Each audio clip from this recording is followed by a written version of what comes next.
Hello दोस्तों, कैसे हैं आप? आई होप आप सब बढ़िया ही होंगे। दोस्तों, आज से हम स्टार्ट कर रहे हैं प्राचीन भारत के इतिहास से आईएमपी एमसीक्यूज और महत्वपूर्ण इस सीरीज का महत्वपूर्ण बिंदु यह है कि ये जो प्रश्न है यह चैप्टर वाइज प्रश्न है। ओके।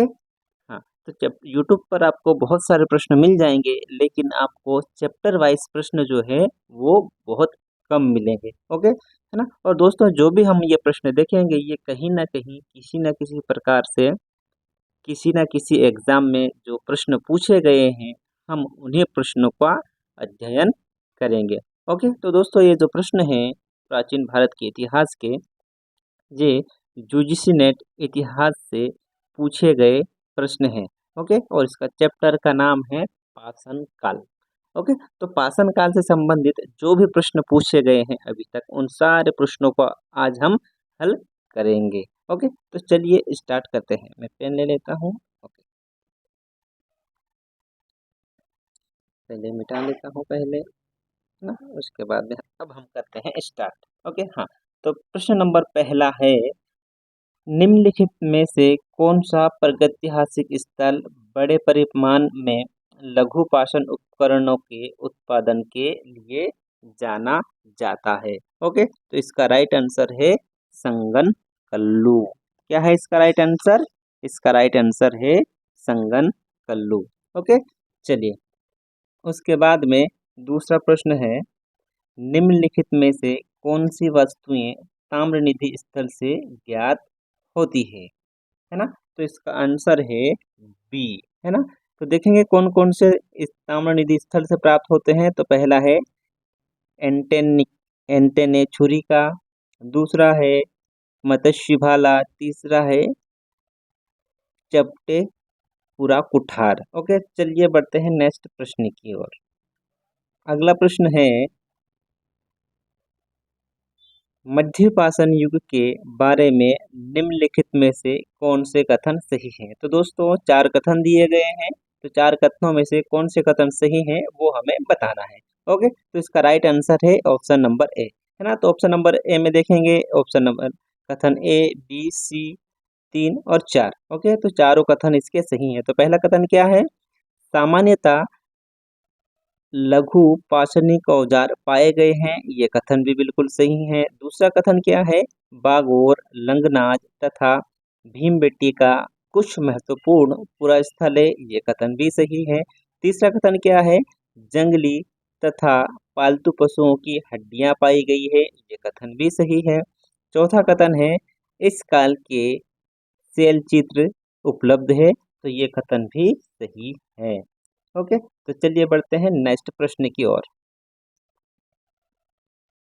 तो नेक्स्ट प्रश्न है, निम्नलिखित में से कौन सा नवपाषाण कालीन पुरातात्विक स्थल राख के टीलों के लिए नहीं जाना जाता है? ओके, तो इसका आंसर है बुर्ज होम। ओके, हाँ, यानी राख के टीलों के लिए कौन कौन से प्रमुख स्थल जाने जाते हैं? उतनूर भी राख के टीलों के लिए जाना जाता है, पुलवाई भी जाना जाता है, और कुपगल भी। ओके, है ना। तो दोस्तों, ये जो बुर्ज होम है, ये सिंधु घाटी सभ्यता के ये सबसे उत्तरी स्थल है, और यहाँ से राख के टीले के भी हमें साक्ष्य प्राप्त होते हैं। सॉरी, राख के टीलों के साक्ष्य प्राप्त हाँ नहीं होते हैं। कहाँ से? यहाँ से, बुर्ज होम से। ओके, चलिए अगला प्रश्न है, भारतीय उपमहाद्वीप में आखेट एवं भोजन संग्रह की अवस्था से पशुपालन एवं कृषि की अवस्था में परिवर्तन के प्राचीनतम साक्ष्य कहाँ से प्राप्त हुए हैं? तो ये प्राप्त हुए हैं मेहरगढ़ से। ओके, चलिए ये मिटा देते हैं। ठीक, हाँ। उसके बाद में अगला प्रश्न है प्रश्न नंबर 6वां, है ना। प्रश्न नंबर 6वां में सूची फर्स्ट को सूची सेकंड से मिलान करनी है। ओके, हाँ। तो सूची पहला क्या है? वीरभानपुर। ठीक है, तो वीरभानपुर ये है अपने उत्तर प्रदेश, सॉरी, पश्चिम बंगाल में। उसके बाद में लोटेश्वर, तो लोटेश्वर है गुजरात में। ठीक है, उसके बाद में पेसरा, पेशरा कहाँ पड़ता है दोस्तों? ये पड़ता है बिहार में, ठीक। और सराय नहर राय, तो ये सहार नहर राय पड़ता है आपका उत्तर प्रदेश। तो इस प्रकार से हम देखेंगे option number D is the right answer. Okay, चलिए अब जाते हैं नेक्स्ट पेज की ओर। चलिए नेक्स्ट अगला प्रश्न कौन सा है? हाँ, देखेंगे। हाँ, अगला प्रश्न है, निम्नलिखित में से कौन नवपाषाणकालीन स्थल नहीं है? कौन सा स्थल नहीं पूछा गया है? नवपाषाणकालीन स्थल नहीं है, ठीक है। तो जो नवपाषाणकालीन स्थल नहीं है वो है अरिका मेडु, ठीक है। तो कौन कौन से जो जो तीन ऑप्शन दिए गए हैं ये नवपाषाणकालीन स्थल है। तो कौन कौन से नवपाषाणकालीन स्थल है ये भी हम देख लेते हैं। ओके, तो ब्रह्मगिरी को भी नवपाषाणकालीन स्थल के रूप में जाना जाता है। उसके बाद में संगनकल्लू को भी नवपाषाणकालीन स्थल के रूप में जाना जाता है। और पिपली हल को भी नवपाषाणकालीन स्थल के रूप में जाना जाता है, ठीक है। तो 7 का राइट आंसर क्या है? राइट आंसर है ऑप्शन नंबर सी। ओके, चलिए उसके बाद में नेक्स्ट प्रश्न क्या है? नेक्स्ट प्रश्न है, निम्नलिखित में से किन स्थलों पर मध्यपाषाण काल में पशुपालन के प्रमाण मिले हैं? ओके, तो 8 का राइट आंसर है सी।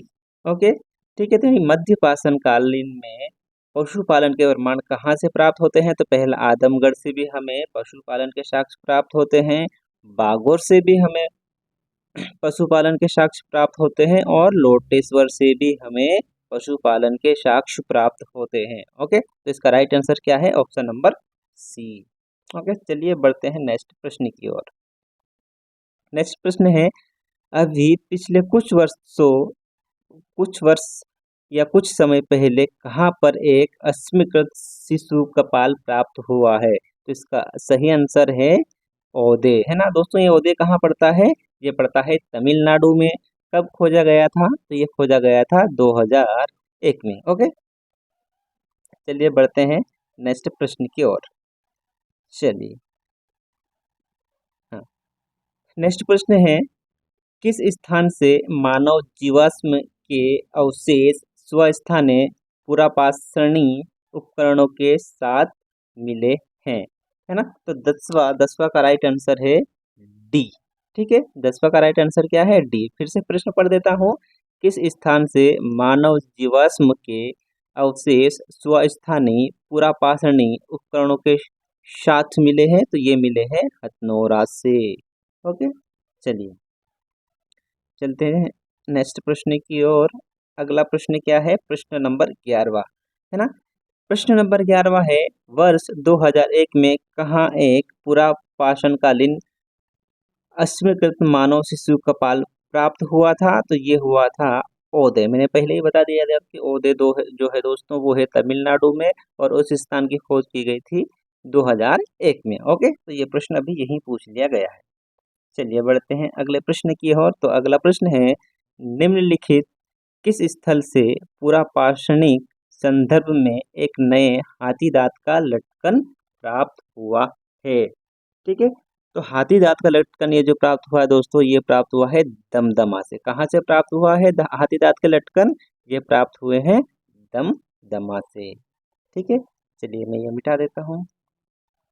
अगला प्रश्न है, किस क्षेत्र में उत्खनन से पता चलता है कि वहां नवपाषाणकालीन मानव जमीन में गड्ढा खोदकर रहता था? तो दोस्तों ये कहाँ से प्राप्त होता है? ये कश्मीर से, ठीक है। कश्मीर में भी कहाँ पर? ये बर्जहोम में, ठीक है। वहां पर जो मानव, वहां के जो मानव हुआ करते थे वो गर्त में जमीन के नीचे गड्ढे बना करके रहा करते थे। ओके, तो चलिए अगले प्रश्न की ओर बढ़ते हैं। तो अगला प्रश्न है और लास्ट प्रश्न है, निम्नलिखित में से किस ताम्रपाषाणकालीन स्थल से तांबे के प्रयोग का साक्ष्य प्राप्त हुआ है किंतु प्रस्तर उपकरण नहीं? समझिए दोस्तों, प्रश्न को फिर से समझिए। निम्नलिखित में से किस ताम्रपाषाणकालीन स्थल से तांबे के प्रयोग का साक्ष्य प्राप्त हुआ है? किसका साक्ष्य प्राप्त हुआ है? तांबे के प्रयोग का, किंतु प्रस्तर उपकरण प्राप्त नहीं हुए हैं, ठीक है। इसका 14 का राइट आंसर है इसका आहड़, ठीक है। आहड़ दोस्तों, आहड़ एक ऐसा स्थान है वह जहाँ से तांबे के प्रयोग के तो साक्ष्य प्राप्त होते हैं, परंतु प्रस्तर उपकरण के साक्ष्य नहीं प्राप्त होते हैं। ओके, तो इसका राइट आंसर है option number A is the right answer. तो दोस्तों आज की टेस्ट सीरीज को हम यहीं समाप्त करते हैं। ओके, यदि आपको हमारे द्वारा बनाया गया वीडियो अच्छा लगा है तो आप हमारे वीडियो को लाइक कर सकते हैं, कमेंट कर सकते हैं, शेयर कर सकते हैं, और यदि इसी प्रकार के वीडियो चाहते हैं तो आप हमारे यूट्यूब चैनल को सब्सक्राइब भी कर सकते हैं।